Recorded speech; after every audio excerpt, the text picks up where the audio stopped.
아니어서. 네. 맞자.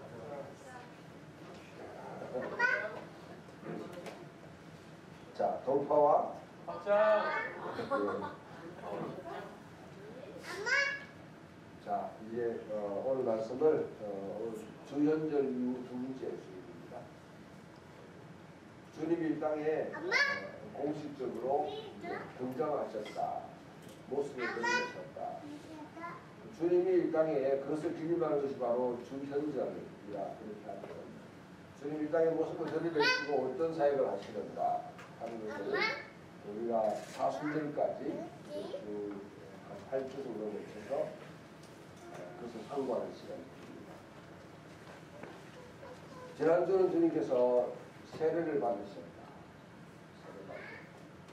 세례가 무엇을 의미하는지 다시 한 번 더 우리에게 상기시켜 주는 거죠.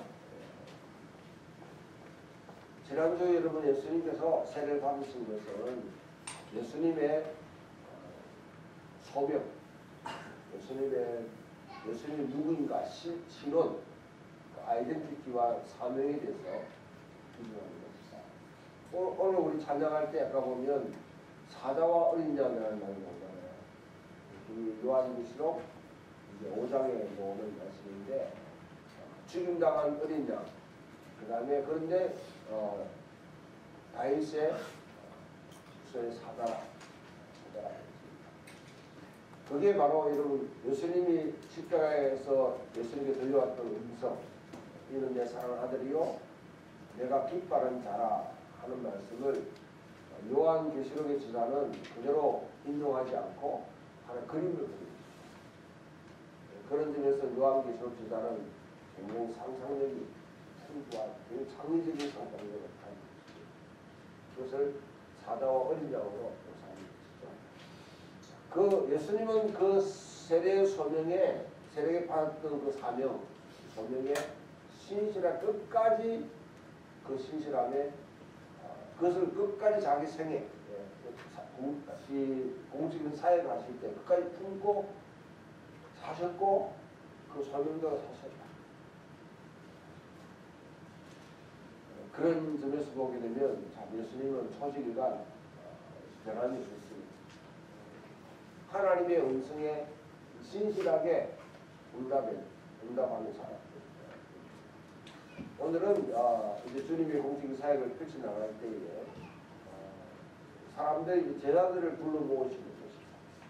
요한 세례 공간복음하고 요한복음은 조금 색채가 좀 다른 그런 증거들이 있는데 아무튼 예수님의 사역 가운데 베드로, 요한, 세베대의 아들들 쭉 오고 그 다음에 앞에는 빌립이 또 안드레가 왔고 그 다음에 게바가 인도되었고 오늘은 예수님께서 빌립을 부르셔서 그와 같이 이제 와서 나를 따르라 하니까 빌립이 따랐습니다. 그런데 빌립이 자기 혼자만 따른 것이 아니라 자기 친구 나다나엘은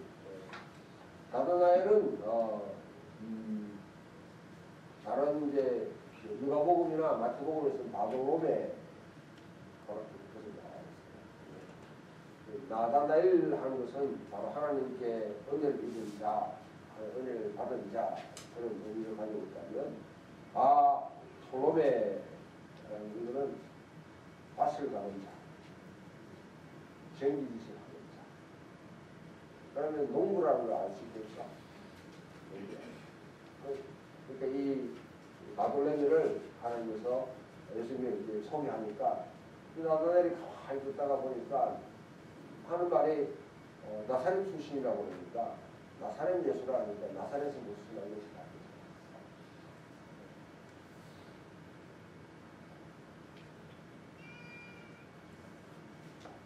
정성에서 무슨 사람이 있습니다. 연장에서 무슨 사람이 있습니다. 이러면 좀 출신들은 좀 기분 나쁘게 생각할 수 있잖아요. 그와 같이 별 볼 일 없는 왜냐하면 정성 연장은 아마 이 경상도에서 가장 보장이고 지금은 교통이 좋아서 이렇게 왕래합니다.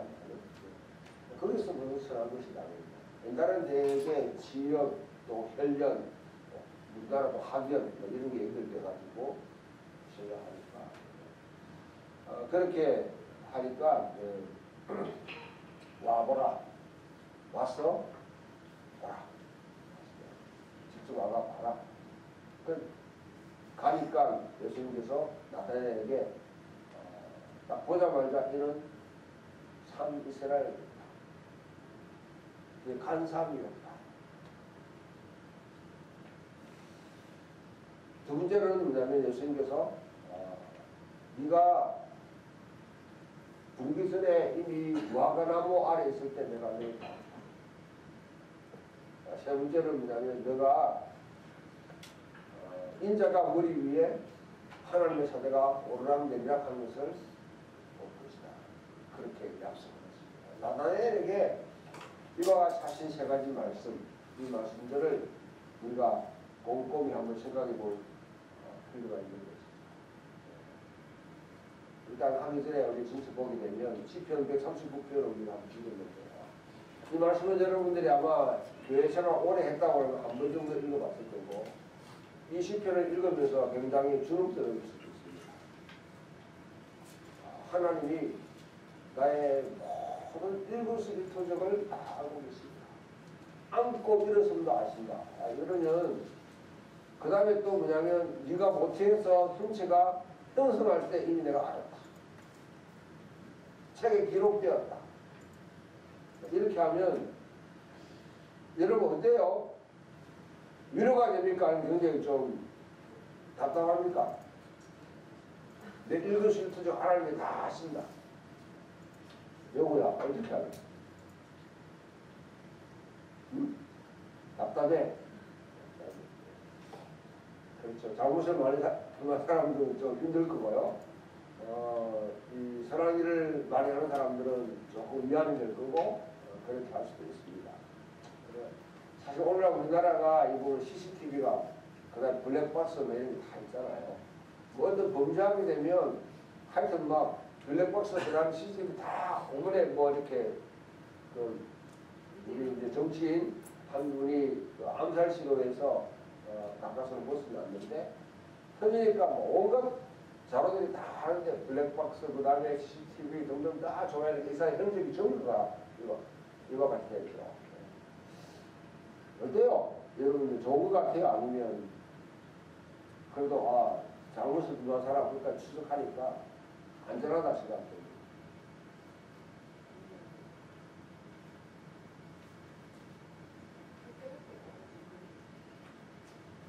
그때 다르죠? 사실 이거는 굉장히 우려스러운 것이죠.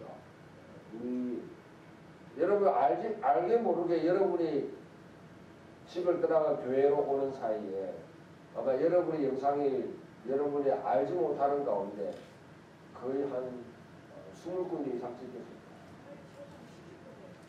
70군데. 네. 그렇죠.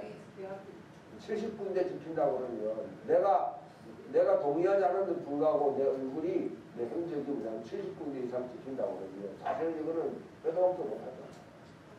사실 CCTV가 하나님이 되는 이건 옛날부터 여러분 잘 아는 조지 오웰의 1984년 맞나요? 그 책 1984년 그 책이 아주 이 사회가 근대화되면서부터 감시체계 통제 사회가 된다 하면서 그런 걸 갖다가 좀 굉장히 느낄 수 있습니다. 앞에 있는 교회 할 때 어떤 분이 있냐면 그 교회에서 보면 이런 벽이 있잖아요. 있고 그 다음에 영상에 바로 올라오잖아요. 한 분이 화를 확 내더라고요. 왜 내 얼굴 갖다 부시냐. 그 위에 이제 보통 그 교회 영상실에서가 영상실에 예배 드릴 때 이렇게 뭐 손을 든다든지 하는 걸 보고 찍어가지고 이렇게 비춰주는데 왜 내가 동의 없이 이렇게 올리냐. 그렇게 아주 불쾌하게 생각했습니다. 저는 한편으로는 동의가 돼요. 거기 위해서 우리 초상권 있잖아요. 초상권 있는데 이게 이제 우리 인격, 우리 어떤 기본적인 권리와 방법이 있는데 그런 점에서 뭐 139편을 읽으면서 저는 이거 좀 너무한 거 아닌가? 아니 이거를 뭐 빠져나갈 구멍도 없이 이렇게 보면 어떻게 살아란 말이냐. 생각해보세요. 여러분 삶을 갖다 누가 계속 지켜본다고. 하나님의 스토커 아닌가? 이렇게 생각할 수 있죠. 여러분 성경을 읽어보게 되면 하나님이 감찰하신다. 감찰하시는 하나님. 감찰만 하게 되면 사실 별로 좋은 이야기 아니에요. 직장생활 하신 분들은 감찰 놓는다고 그러면 이거는 굉장히 엄중한 상태거든요. 하나님이 감찰관이야. 저는 본전적으로 거기에 대한 좀 거부가 반응이 있는데요. 감찰하시는 하나님이라는 게 맨 처음에 나오는 데가 언제냐면 창세기에 보면 여러분 하갈이 이제 집을 쫓겨나가가지고 막 갈 때 그때 막 자기 아이가 지금 목말라 죽을 상태 그때 있을 때 막 부르짖을 때 하나님 등장하십니다. 그때 하갈이 말하기를 나를 감찰했을 거야. 전체 용도를 쭉 찾아보니까 거의 대부분이 뭐냐면 우리 인간이 연약할 때 위기에 빠졌을 때 공공에 쳤을 때 그때 하나님이 등장하실 때 그때 말하기를 우리를 감찰하시는 하나님을 정보시는 거죠. 우리를 갖다가 감시해가지고 네 잘못했지, 신호등 어겼지, 거짓말했지, 욕했지 하고 그걸 갖다 기록하기 위해서 주님이 그와 같이 하는 것이 아니라 우리를 도우시고 우리가 공격에 처하기 힘들 때 우리를 돌보시는 그런 측면에서 성경은 항상 감찰하시는 우리를 우리의 마음을 보시는 거예요. 그렇게 예수님의 본래 의도가 하나님의 본래 우리를 늘 돌보시는 의도 자체가 결코 악한 의도가 아니다. 제가 새벽에가 우리 집에 와가 있는데요. 한순간도 눈을 뗄 수가 없어요. 떼는 순간에 얘가 지금 뭐 쉽게 말하면 여러분 뭐 침대에 올라가가지고 또 뭐 뛰내리려고 막 하는 거는 올라가다가 자빠진다든지 뭐 이런 일들이기 때문에 하여튼 누구라도 뭐냐면 항상 보고 있어야 돼요. 왜 그렇습니까? 그러니까 위험에 처할 상황이 있으니까. 하나님께서 우리를 그와 같이 도우십니다. 자, 그 다음에 그러면 하나님께서 이렇게 하는 이유가 뭘까? 좀 더 깊이 나가보면 여러분들이 스가랴서 말씀에 보면 스가랴에 보게 되면 이상한 그림이 나와요. 이 스가랴 환상을 봤는데 이제 네가 무엇을 보느냐 그렇게 했을 때에 감람나무가 있고 햇빛이 있고 그 다음에 7덩이 있는데 덩이 7개의 모양의 햇빛이 있고 그 가운데 감람나무에서 기름이 이렇게 이제 부어져 이상한 그림이에요. 아무튼 여러분 성전에 있는 메노라 여기 있는 7등대에 감람나무가 이렇게 기름을 붓는다. 그래서 저게 뭡니까? 7등대 저기 뭡니까? 우리 7촛대가 저기 있죠. 7촛대가 저게 뭡니까? 그렇게 하니까 하나님께서 이 여호와의 눈이다. 여호와의 눈이다. 온 세상을 두루 다니면서 하나님의 두루다니는 하나님의 눈이다. 그래서 요한계시록에는 성령을 7명이라 그랬습니다. 7명. 메노라의 상징용으로 있는 7명으로 온 세상을 두루다닙니다. 이걸 여러분 이거는 역대하 16장 9절에 보게 되면 여호와의 눈은 온 땅을 두루 감찰하사 전심으로 자기에게 행하는 자를 위해서 능력을 베푸십니다. 하나님이 사람을 찾고 계십니다. 하나님께서 사람을 찾고 계십니다. 허구많은 많은 사람들이 있는데도 불구하고 지금도 여러분 일곱 성령은 지금 온 세상을 쭉 여러분 집, 사무실, 학교 등등 쭉 다니시면서 그 가운데 사람을 찾고 그 스가랴에서 말씀은 뭐냐면 그 당시 스룹바벨의 성전을 짓고 있는데 이게 온갖 반대가 부닥치고 내부 밖으로부터 사마리아인들의 그런 어떤 방해 내부로부터의 분열 직면해가지고 그 성전을 지금 뭐냐면 짓는 것 자체가 굉장히 어려운 공기가 있었을 때에 이 말씀을 주시면서 이는 힘으로도 안 되고 누구로도 안 되고 오직 주의 영으로 됩니다. 그 주의 영이 온 곳에 쭉 다니시면서 지금 사람들을 찾고 그렇게 능력을 베풀어서 사람의 힘으로는 도저히 불가능 같은 이 성전 재건을 바로 성령의 능력으로 하나님의 성령을 통해서 능력을 베푸셔서 그 사람들이 뭐냐면 불러모아서 그 일을 이루신다. 하나님이 감찰하시는 근본적인 이유는 하나님의 이 구원 프로젝트에 정말 필요한 사람이 누굴까? 정말 여기에 진정한 배역을 맡아가 할 사람이 누굴까? 그 사람들을 불러서 지금 세우기 위해서 그렇게 하십니다. 그 첫 번째 케이스가 누구냐면 오늘 우리 읽었던 본문을 보면 사무엘 같은 사무엘 시대 때의 덕적이 이렇게 나옵니다. 아이 사무엘이 엘리 앞에서 여호와를 섬길 때에는 여호와의 말씀이 희귀하여 이상이 흔히 보이지 않았다. 하나님으로부터 계시가 끊어진 사상. 그 사무엘은 한 번도 그냥 하나님의 선지자 훈련을 받는데요. 예언자의 훈련을 받는데 한 번도 하나님이 나타나서 말씀하지 않았. 그 경험이 없는 사람.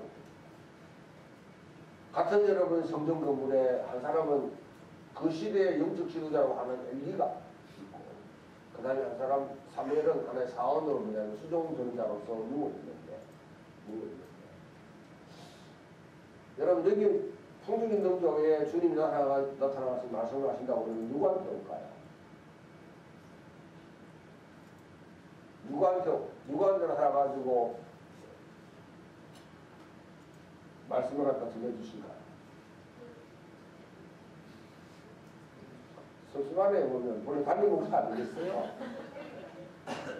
다들 그렇게 생각하잖아요. 그러나 여기 보면 엘리 세상은 그 당시 이스라엘 전체를 갖다가 지금 책임 맡은 영적 지도자였어요. 그에게 똑같이 지금 글에 있어도 불구하고 그에게 나타나지 않고 누구한테? 사무엘. 그 말은 하나님께서 엘리가 아니라 사무엘을 통해서 하실 일입니다. 그래서 엘리에게 나타났어요. 사무엘에 나타나셔서 가장 어린 이 사무엘. 여기에 있는 여러분들 가운데 우리가 신앙적으로 여러 가지 신앙을 다 다른데요. 하나님께서 말씀하신 저 사람한테 말씀하실 거라고 착각합니다. 저한테 와가지고 풍기 있는 교회에다 말씀을 받은 바 없습니까? 그렇게 묻지 마세요. 이게 그 누구에게도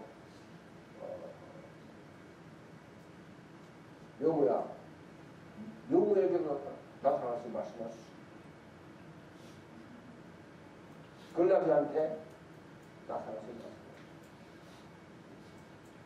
이와 같은 상황 속에 지금 사무엘을 사무엘의 근본적인 사명은 그 당시 사사기 시대를 끝내고 이제 왕정 시대로 돌입할 때에 그때에 이 전환기에 아주 중요한 이스라엘 역사의 전환기에 왕을 세우는 특히 다윗 왕을 세우는 그 일이 사무엘에게 주어진 사명입니다.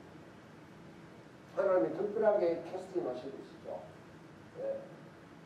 그렇게 그 사역을 하나님께서 사무엘에게 찾아오신 것이죠. 두 번째 사람 오늘 보게 되면 예수님이 사역하실 때에 이 나다넬 바돌로메를 건너시죠. 그러면 이 나다넬의 이야기는 이해할 때는 항상 이 배경이 뭐냐면 사실 야곱의 이야기가 되게 깔려 있습니다. 하나님께서 예수님께서 나다니엘을 보고 참 이스라엘이라 그 속에 간사함이 없도다 그렇게 했죠. 성경의 인물 가운데 가장 간사한 인물이 누굽니까? 야곱이죠. 나중에 야곱이 이름이 변해요. 뭐로 변합니까? 이스라엘이죠. 바로 그 이야기입니다. 지금 뭐냐면 이스라엘 전체가 뭐냐면 야곱의 혈통을 이어받아서 다 이스라엘을 하지만은 전부 다 탐욕으로 간사하고 여러분 야곱은 사실은 이 사기구단입니다. 아주 평생토록 뭐냐면 자기 형도 속이고 자기 부모도 속이고 그 다음에 자기 외삼촌 나방도 속이고 보는 사람은 다 속이려고 저거는 어떻게 하면 저거는 뜯어낼 수 있는지 거기에는 아주 도가 확 튄 사람이에요. 그 일생을 그렇게 쭉 살았던 사람인데 나중에는 물론 여러분 바로 앞에 가가지고 고백하죠. 내가 참 120년 동안 살았는데 내 삶이 험악했습니다. 험악한 삶을 살았습니다. 그리고 이 야곱에 비춰서 딱 볼 때 너는 진짜 이스라엘이다. 진짜 이스라엘. 너는 간사함이 없구나. 두 번째 야곱이 바다가람을 가는 길에 거기서 형한테 이제 뭐냐면 형을 속이고 이제 목숨을 피하기 위해서 자기 삼촌 외삼촌집에 갈 때 그때에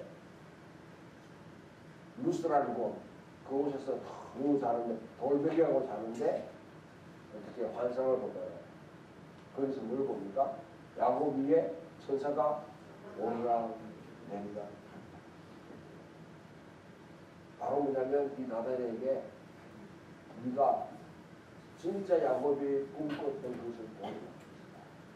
그래서 그 야곱을 이렇게 하잖아요. 그것을 벳엘이라 하나님의 집이라. 성전입니다. 그것이 하나님의 사제가 오르락 내리락 했다는 것을 딱 듣게 되면 여러분 어떤 생각이 드나요? 이게 성전의 모델입니다. 성전의 모델. 하늘과 땅이 성전은 하늘과 땅이 통하는 곳. 하늘과 땅이 하나 되는 곳. 그것으로 나중에 인자가 예수님이시죠. 예수님의 천사가 오라는 얘기가 같았습니다. 예수님이 진정한 성전으로 여러분 이 땅을 쭉 보십시오. 여러분 한번 상상 만약에 여러분 요즘 우리는 인공위성이 있기 때문에 하나님께서 이 땅을 다 쭉 본다고 그러면 야곱의 이 일이 일어나기 전에는 온 하늘과 땅이 딱 분리돼가지고 통하지가 않았어요. 물론 아브라함의 이런 사람이 있었는데 그때 보면 일시적으로 뭐냐면 베델에 구멍이 뚝 뚫립니다. 하늘과 땅이 통하는. 거기 나중에 고정적으로 어디에? 성막으로 되고 나중에 성전으로 고정되었죠.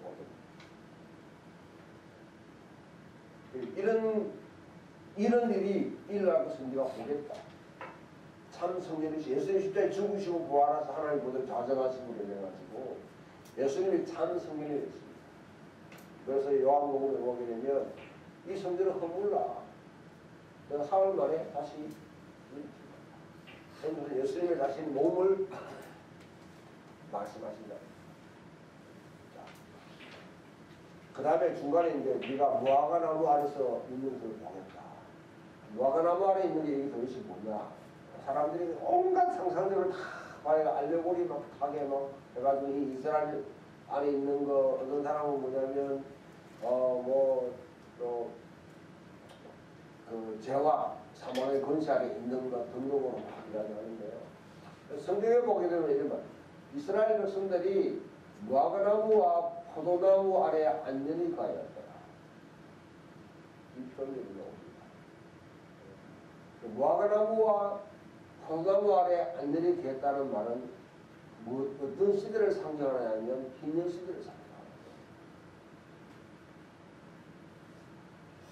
이스라엘 모든 포도원에는요 항상 감람나무나 이런 무화과나무를 갖다가 탁 이렇게 무화과나무를 심으면 있습니다.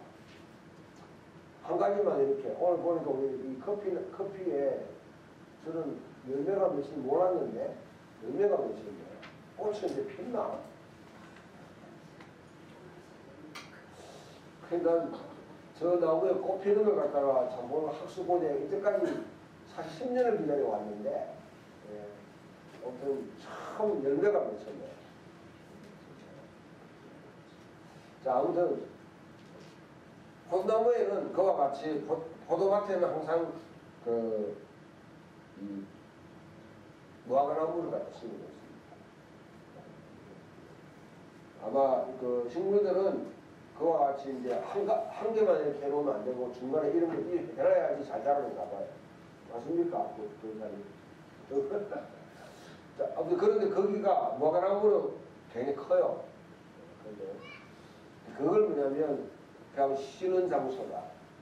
또 랍비들은 뭐냐면 그것은 율법을 공부하는 토라를 공부하는 장소다. 이렇게 상상을 발휘했지만 저는 나다넬 이 바돌로메가 밭을 가는 자다. 전기질을 하는 자다. 그 말은 기념사회를 꿈꾸는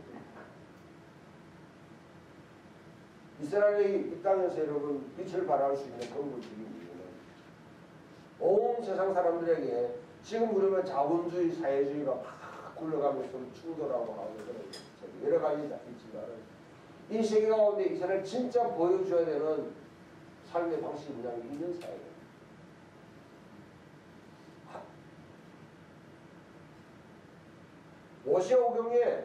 모세오경의 천재를 요약하면 사실은 저는 그 가운데 가장 핵심적인 게 정치적인 문제, 우리 살아가는 경제 문제를 다루는 것은 이념 문제.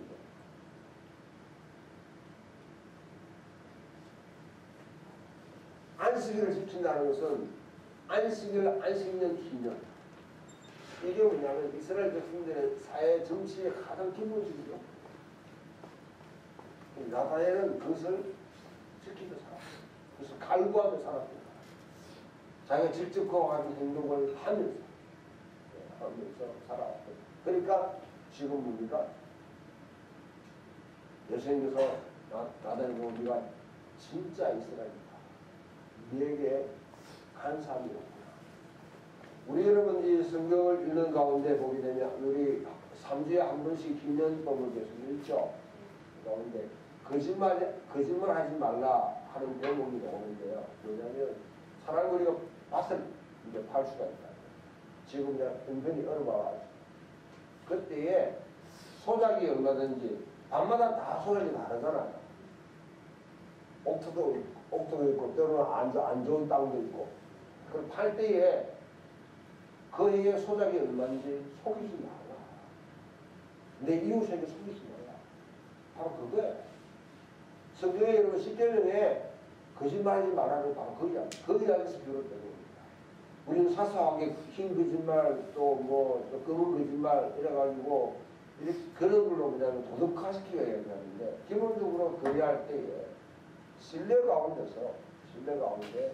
땅을 갖다가 지금 내어줘야 될 상황입니다. 그러면 절대 거짓말하지 마라. 정직하게. 이와 같이 있는 사람을 꿈꿨던 사람이 바로 나다엘. 하나님께서 그 나다엘을 눈여겨보셨다. 그 다음에 그가 주님이 건강했을 때 그를 갖다가 소환하십니다. 빌립을 소환하십니다. 예수님이 하나님 나라를 이루는 이 운동에 참여하도록 그를 소환하십니다. 좀 더 강하게 말하면 징집하십니다. 오늘 고린도전서 말씀으로 우리가 가보면요. 여러 가지 말이 있지만은 우리 너희 몸은 하나님 영이 가시는 왜? 성령이 우리 속에 왜 계시겠습니까?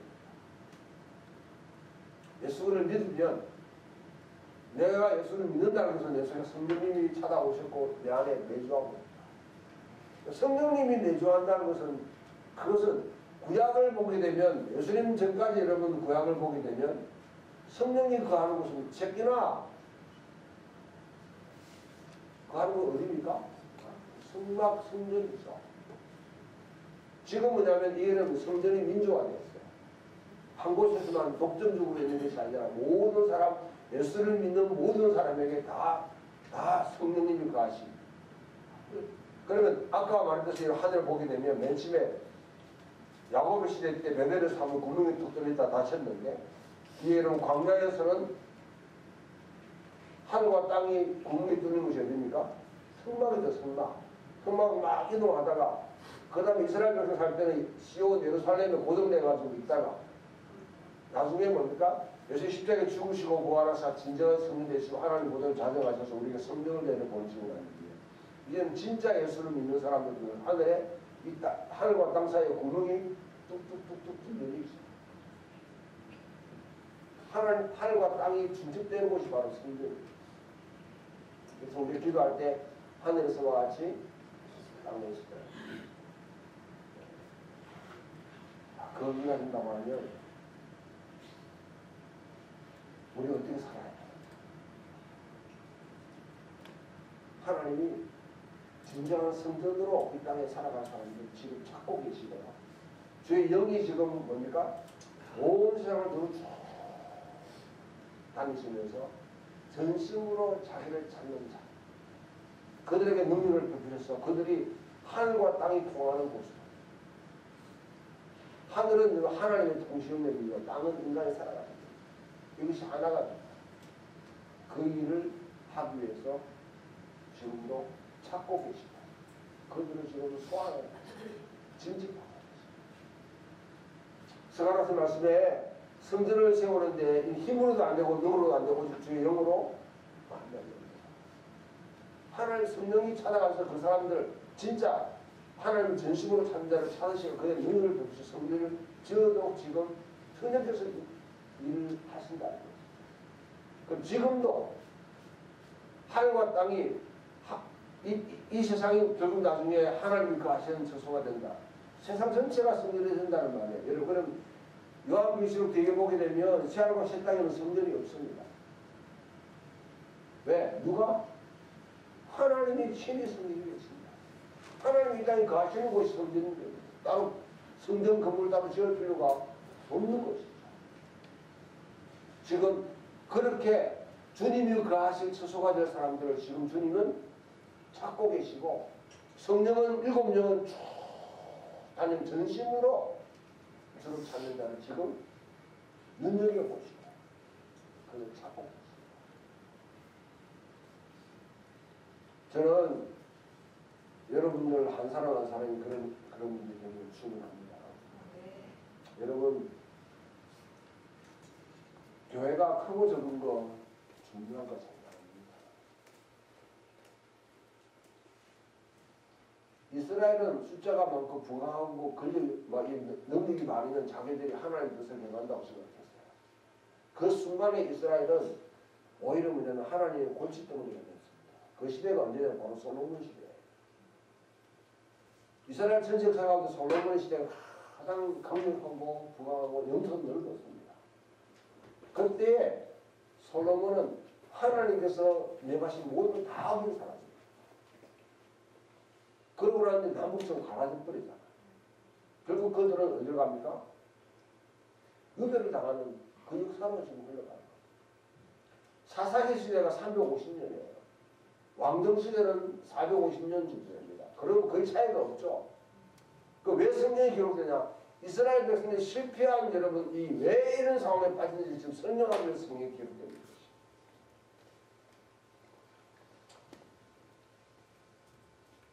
두세 사람이 모여서 내가 너와 함께하리라. 여러분 여기에 우리 예배 드리는데 우리 혼자만 예배 드린다고 생각하면 우리는 너무 여러분 우리는 진짜 영적인 세계를 못 보는 거예요. 우리 맨 예배 마실 때에 우리 중보기도 맨 마지막에 군과 같은 정인들 우리 예배 가운데 함께 지금 참여하고 여기 지금 다윗이 있습니다. 여기 사무엘이 있고요. 여기 모세가 있고 여기 여러분 예레미야가 있고 이사야가 있고 다 있어요. 서가라도 있고. 믿으십니까? 믿는 것 같아요 보니까. 그러니까 여러분 우리가 굉장히 숫자에 민감하고 시설이나 이런 데 민감합니다. 그러니까 우리 예배드릴 때 주의 가운데 성령 우리 사도성령 고백할 때 사도성령 갑자기 하니까 거룩한 공예와 그 다음에 뭐라고요? 성도와 서로 교통하는 것 하니까 성도 간의 교통하는 걸 말하는 게 아니고 이미 앞서간 성도들 우리 앞에 그들과 우리가 지금 함께 앞에 우리 앞에 믿음의 길을 걸어가시던 분이 우리에게 할 말이 있어요. 무슨 말을 할지는 들을 귀가 있는 자는 들으세요. 그들이 우리에게 하는 말이 무엇입니까? 이 교회를 통해서 많이 모이고 어떤 막 행사를 많이 하고 하는 것 중에 것이 아니라 가장 큰 하나님의 나라가 진척될 지금 경계선이 지금 뭐냐면 돌파가 지금 이루어져야 될 곳이 곳곳이 다 있는데 그 가운데 그 전선 가운데 뛰어들어서 돌파를 이루고 나가는 거예요. 하나님은 그런 교회를 필요로 하시고 그 교회를 세우기를 원하십니다. 거기에 저와 여러분이 함께 동참하는 그런 영광이 있기를 주님의 이름으로 축원합니다.